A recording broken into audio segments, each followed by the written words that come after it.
Hi, sweeties. How are you doing? Welcome to Cimnanya, and thank you all so much for all the love and support. Hope you all are doing great. I mean, it's been a lot of discourse going around, especially seeing the policy Kamala Harris made for Black men and all that. I saw videos of some men talking about how they want child support forgiveness, and I really do not understand that. And of all things affecting Black men, and all you are looking for is child support forgiveness. Hello. Okay, so that aside, so why I came across a video that was talking about how, like, if you come to a pyramid, you are going to understand that Black men and white women have a lot in common. And I am asking, how do they have a lot in common?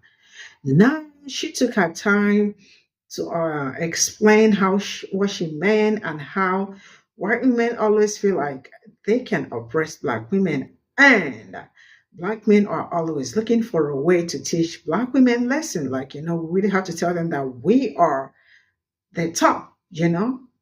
So it means that Black men are at the top of the pyramid with white women, and what Black women are at the bottom, right?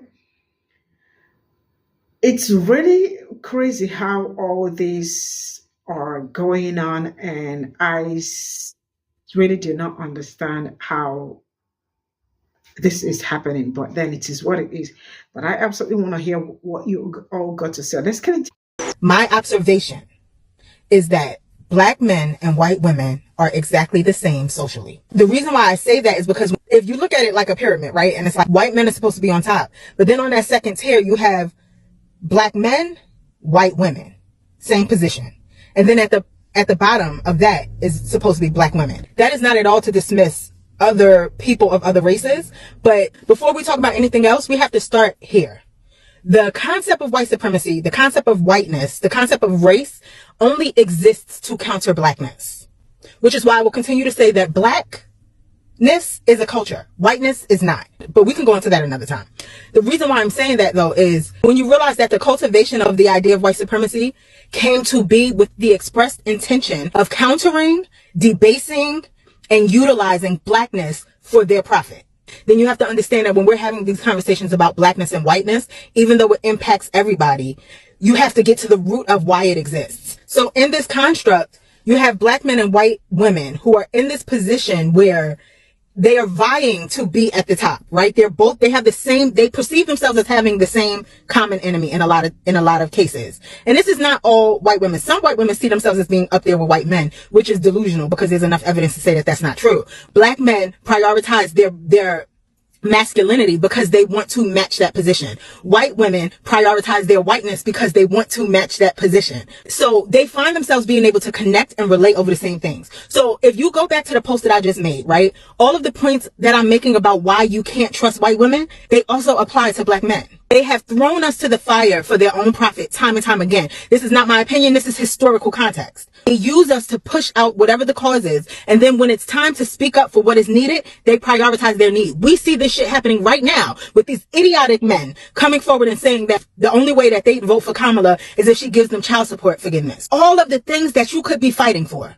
All of the things that would progress us as a people. And that's what you want to use your voice for. I said that white women are okay with Black women until they see them as competition, until you intimidate them, until you are in a position of power. Then they see you as something that needs to be taken down.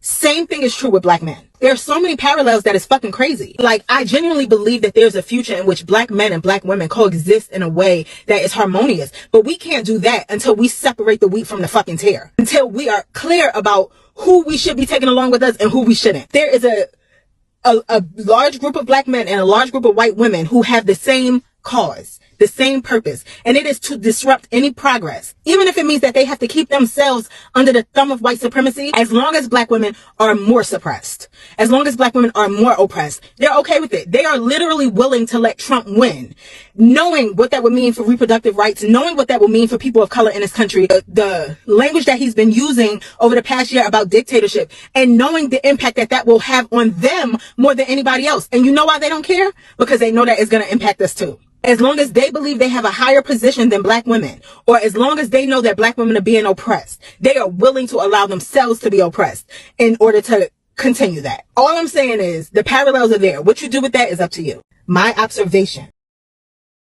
This is all I got from this video, and I really just do not understand the whole thing. But yeah, it looks like I saw a man today talking about how if they can grant them child support free or something like that, and that they are going to vote for Kamala Harris. And I really don't know if that really makes sense or not, because of all things to like talk about, I mean, that is affecting Black men, it is the child support, which majority of men do also not pay child support. So are you all people not thinking that we need to get something that will benefit everybody? I mean, like something really tangible. So when the child support, I really do not understand, but then it is what it is. But then this hierarchy of white men, Black men and white women, I mean to say, always coming together because they feel like, white women have their thing, like trying to oppress some people. And also, from what she said, then Black men also really do want to show Black women that they are the leaders and they are on top. Really, I really do not understand when being the leader and all that really matters. I mean, like, I just really do not get this going back and forth that has been happening, especially when it comes to Black men and Black women. And I am usually always very careful when I talk about that. But sometimes I feel like it really does not make any sense, because most of the things you hear and see, I think some people should already be thinking better than that, because the things that they think of or they say does not even make sense if you like, sit down and analyze it. It's not making any sense. Now, I am going to ask this. I saw the policy that Kamala Harris already mapped out for Black men, healthcare, diabetes, and all that grants that is forgivable grant that is for like $20K to $1 million and all that. And what else did I also see? Skills acquisition. I think these are something, I mean, people would want to rush into or go into. They keep saying that they feel left out and all that. And I really do not understand how they feel left out, because they are also being included in majority of the thing, but they are still running away. Now you all can see that majority of the other policies will absolutely affect women, because I really do not understand how we product, like, when it comes to production and all that. I mean, how do you want somebody that probably before probably was great and all that, giving birth? I mean, like, it's just a whole lot of story. I'm sure most of you understand. I don't have to start going deep into it. Like, all these are the things that I feel like they really need to be looked into. And also men should at the same time feel like, man, this is also going to affect us. Some of them feel like, oh, we are doing Black women, forgetting that they are giving birth to Black women. Because, I mean, this going back and forth doesn't even make any sense, and it is not helping anybody, right? Most majority of the men saying, oh, I'm not going to support Kamala Harris, or her policies are not good, and this one is not good, and all. I want us to remember that we are having girl children too, that some certain things will affect our children if we do not vote right. But then I am not going to tell anybody how to vote. You all go and do your thing. Let me know what you're thinking in the comment section. I'll see you all in my next video. Bye for now.